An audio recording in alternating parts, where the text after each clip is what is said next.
आपका नाम? मेरा नाम जावेद वजीर मसीह है। भाई साहब गैर मुस्लिम।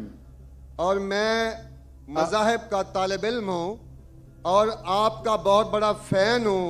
इसी तरह से मैं डॉक्टर इसरार अहमद साहब का भी फ़ैन हूँ। भाई साहब आप और इन मुसलमान, सबसे बढ़कर भाई साहब मोहम्मद आप सल्लल्लाहु अलैहि मुसलमान, वसल्लम। आप मुसलमान है क्या गैर मुस्लिम है?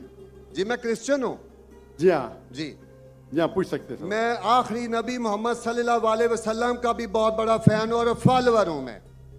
मैं एक दो बात करना चाहता हूँ। अगर हम सूरत मायदा में पढ़ते हैं तो उसमें जिक्र हुआ है कि जो नसारा है, जो मसीह हैं, ये ईमान में आपके बहुत करीब हैं। फिर उसके बाद मैं जिक्र करना चाहता हूँ, जब आप पे बुरा वक्त आया, तोबा माजरत के साथ मैं लफ्ज़ लेता हूँ, तो आपको एक मसीह बादशाह ने पनाह दी।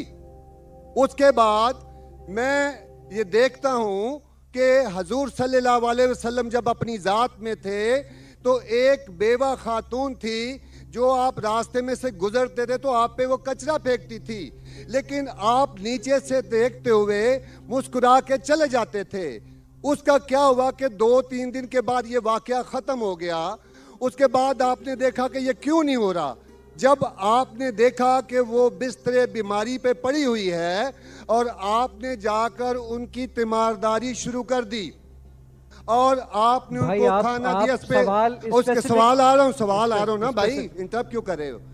मैं ये बात करना चाह रहा हूँ कि मोहम्मद सल्लल्लाहु अलैहि वसल्लम जो हैं वो रहमतुल आलमीन हैं। वो जब बेवा ने देखा कि जिन्होंने मुझे भड़काया था वो तो कोई अब उनका पुरसाने हाल नहीं है, लेकिन हजूर सल्लल्लाहु अलैहि वसल्लम नबी कौनो मकान आखिरी नबी जो इस सरवर कायनात रहमतुल आलमीन हैं, वो उनकी तीमारदारी करते हैं। वो आपके इस अमल को देखकर बशरफ इस्लाम हो गई। आज मैं अपने मुल्क में देखता हूँ कि मुझे मसीह होते हुए यहाँ नफरत की निगाह से देखा जाता है, जबकि उनको रहमतुल आलमीन कहा गया है। अगर हम अपने मसीहों के साथ वो रवैया नहीं रखेंगे जो हजूर सल्लल्लाहु अलैहि वसल्लम ने रखा है तो वो कैसे रहमतुल आलमीन हैं?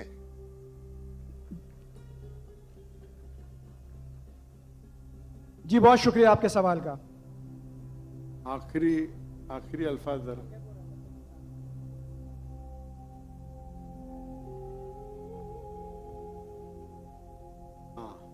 भाई साहब का अच्छा सवाल है।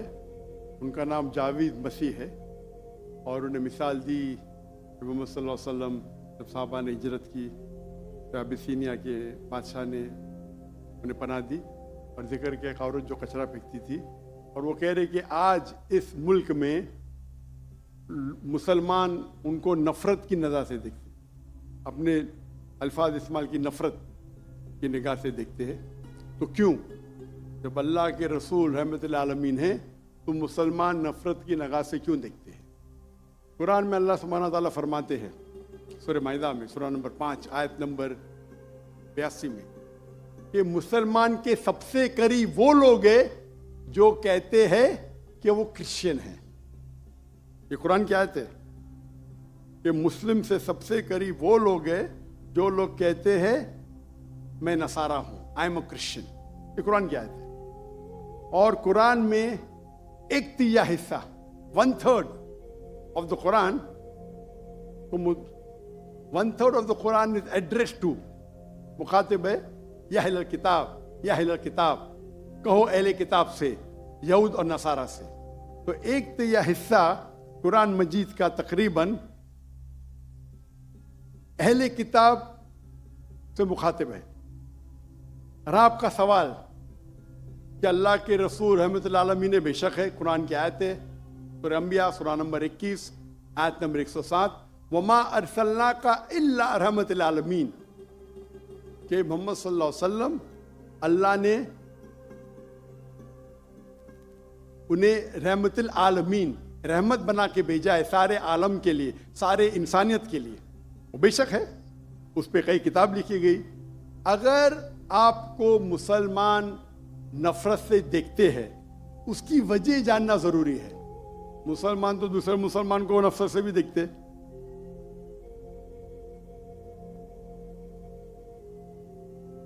नहीं देखना चाहिए, नहीं देखना चाहिए। अगर वजह एकदम सही है, मैं नहीं जानता हूं क्यों देखते हैं। अगर मैं एक शख्स को देखूंगा जो एक लड़की को छेड़ रहा है तो मुझे भी उससे नफरत आएंगी, चाहे वो मुसलमान हो, चाहे हिंदू हो, चाहे मसीह है।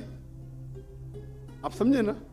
तो उस वक्त मुझे हिदायत दी गई है, अगर एक इंसान कोई खवातीन या कोई लड़की का बलात्कार कर रहा है या ज़िना बिल जब्र कर रहा है तो रहमत क्या कहती है? अरे रहमतुल्लिल आलमीन, क्या बोलेंगे? सलाम अलैकुम बोलेंगे आप उसको? क्या कहेंगे? अगर आप बलात्कार देख रहे, ज़िना बिल जब्र हो रहा है, आप क्या कहेंगे? मैं मुसलमान हूं, अस्सलाम वालेकुम। अल्लाह के रसूल की हदीस है, अगर कोई बुरा चीज देखते हैं तो हाथ से रोको, हाथ से नहीं रोक सकते तो जबान से रोको, जबान से नहीं रोक सकते तो दिल में कोसो। ये मिसाल दे रहा हूं मैं नहीं कहता हूं कि आप बुरे इंसान हैं, मैं नहीं कहता हूं कि आप गलत काम कह रहे, लेकिन अगर कोई मुसलमान, मैं आपको नफरत की नजर से देख रहा हूं, जावेद भाई मैं आपसे मोहब्बत करता हूं, जावेद भाई मैं आपसे मोहब्बत करता हूं, on the microphone please, on the microphone, I love you too. खलास। तो आप ये जनरल स्टेटमेंट देना कि मुसलमान मुझसे नफरत करते हैं, मेरे लिए गाली हो गई ना? नो सर, माजरत, मेरे अकेले साथ नहीं, मेरे तो बहुत अच्छे अच्छे दोस्त हैं, बल्कि बहुत से उलमा मेरे दोस्त हैं। माशाअल्लाह। इज्तमाई तौर पे कोई एक आदमी गलती करता है तो हमारे चर्चेस के ऊपर चढ़ाई हो जाती है, हमारे सामने हमारे ईमान की धज्जियां उड़ाई जारी होती हैं और हम खामोशी से एक गिद्दड़ की तरह खड़े होकर देख रहे होते हैं, क्योंकि हमें यह नहीं सिखाया गया है। मैं इज्तमाई बात कर रहा हूं। अभी पिछले दिनों ये पूरा जो है पूरा है। भाई साहब ये सवाल जवाब का सेशन है, तकरीर का सेशन नहीं है। तकरीर के सेशन के लिए आप एक हॉल हायर कर सकते हैं। आपका सवाल आपने पूछे, मैं जवाब दिया। अगर कोई शख्स बिना वजह आपसे नफरत करता है तो गलत है। और कुरान की तो आयत है, जितने भी गैर मुसलमान है सबसे करीब है जो नसारा है। अगर आप कुछ गलत काम किए और कोई नफरत करता है, वो भी कुरान की आयत है। कुरान की आयत है सूरा नंबर 41 आयत नंबर 34 सूरह फुसिलत चैप्टर 41 वर्स 34। अगर कोई आपके साथ बुरा बर्ताव करता है उसका बदला अच्छाई से दो। जावेद भाई मैं आपसे बात कर रहा हूं, अगर कोई आपसे बुरा बर्ताव करता है तो कुरान फरमाते, अल्लाह ताला फरमाते, उनसे अच्छा बर्ताव करो। आपको क्या पता कि आपका दुश्मन आपका दोस्त बन जाएगा। ये कुरान की आयत है, सूरह फुसिलत सूरा नंबर 41 आयत नंबर 64। तो अगर कोई मुसलमान कुरान पे अमल नहीं करता है तो वो नॉन प्रैक्टिसिंग मुस्लिम होगा। मतलब हर मुसलमान तो मैं नहीं कह सकता अच्छा है। और अगर कोई एक शख्स कोई गलती करता है, आप जैसा कहे कि पूरे कौम पे चढ़ाव करना बिल्कुल गलत है, ये इस्लाम में भी नहीं है। अगर कोई एक शख्स गलती करता है और वो सजा का हकदार है, उसको सजा मिलना चाहिए। उसका मतलब नहीं पूरी कौम।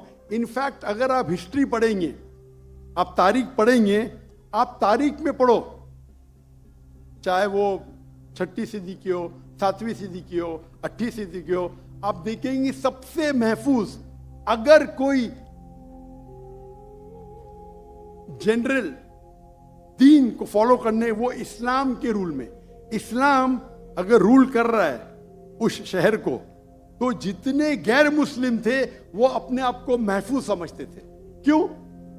इस्लाम में है कि आपको इस्लाम कबूल करने का करो, नहीं करने का नो प्रॉब्लम, एक जजिया दो।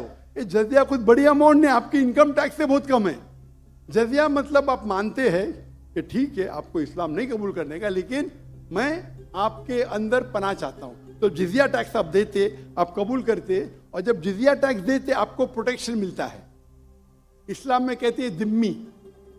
और आप अगर इस्लामिक शरिया रूल के अंदर गैर मुस्लिम हैं तो मुसलमान मुल्क का फर्ज है कि आपको महफूज रखे, आपको कोई छू नहीं सकता है। और अगर जंग होता है तो आपको लड़ने की भी जरूरत नहीं, बाकी सब मुसलमान को लड़ने पड़ेगा। और जिजिया बहुत कम है, इनकम टैक्स का तो स्मॉल परसेंटेज है।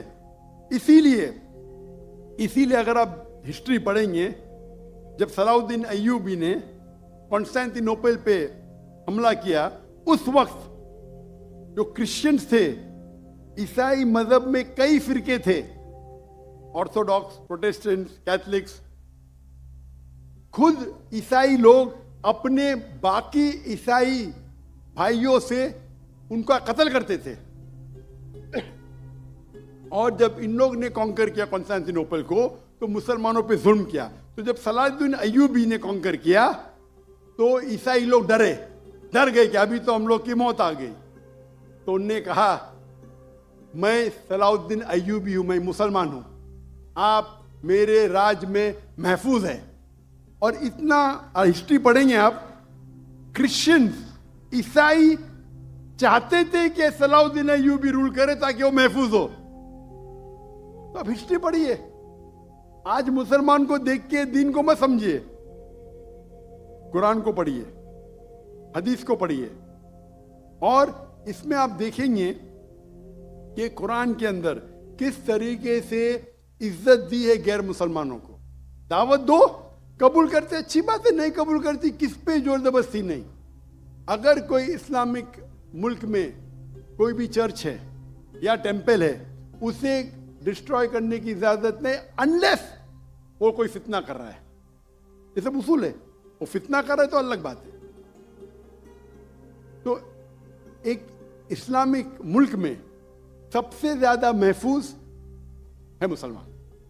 और मैं मिसाल देता हूं, मेरी जाम में से आ रहा हूं, मलेशिया में हिंदू 6% है, 6.3%, 6.3% है। आप कंपेयर करेंगे बिटवीन इंडिया, जिस तरीके से इंडिया माइनॉरिटी मुसलमानों को ट्रीट करता है, हम 14.3% है according to the Indian government, वहां मलेशिया में 6.2%। लेकिन जिस तरीके से मलेशिया हिंदू लोगों को ट्रीट करता है, इतने अच्छे तरीके से, इतने उनको राइट्स दिए, ये एक मिसाल है। मैं पाकिस्तान के बारे में कह नहीं सकता हूं क्योंकि रहता नहीं हूं। मैंने कहता हूं पाकिस्तान अच्छा सुलूक करता है, नहीं अच्छा सुलूक करता हूं, मुझे हक नहीं बोलने का क्योंकि मैं जानता नहीं हूं। लेकिन मलेशिया में जहां रहता हूं मैं जानता हूं, इतने राइट्स है उनके पास, इतने हुकूक दिए गए। तो इस्लाम के अंदर गैर मुसलमान महफूज है। सिर्फ फितना नहीं करना चाहिए, कि कुरान कहते हैं फितना इज वर्स देन मौत, कत्ल से और खराब है। तो अगर आप फॉलो करते जो उस इस्लामिक मुल्क का कानून है, तो गैर मुस्लिम, सिर्फ गैर मुस्लिम होने की वजह से उन्हें कोई भी अटैक नहीं कर सकता है, और करता है तो गलत है। Hope that answers the question. Doctor साहब माशाल्लाह, आपकी गुफ्तगू के दौरान जो पिन ड्रॉप साइलेंस होता है